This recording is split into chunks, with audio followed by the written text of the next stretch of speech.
Hello everyone, welcome to my channel. In this video, we will talk about installing Python and Visual Studio Code to create Python applications. I will be using Visual Studio Code mostly for all my Python tutorials. So the best way to check whether you have Python installed or not is by running this command in the command prompt. So I will type Python version. If you get the version, then it means Python is installed on your system. If you don't have Python installed, you can download it from the Python website.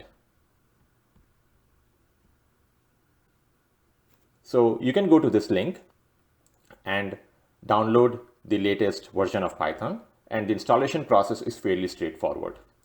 I typically use Visual Studio Code for running Python programs, and that is primarily because I work with multiple technologies like React, Angular, etc. And Visual Studio Code helps me to work on everything at once. So if you want to download and install Visual Studio Code, you can go to this link and download the installable file.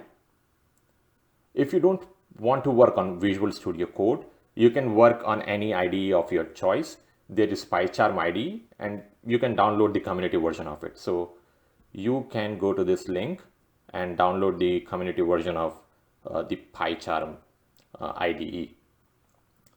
Once you have Visual Studio Code installed, then you can download the Python extension from Microsoft. So you can go to this extension tab, type Python, and install the extension for Python. So this is an extension to support Python language, and it will be fairly useful in developing Python programs.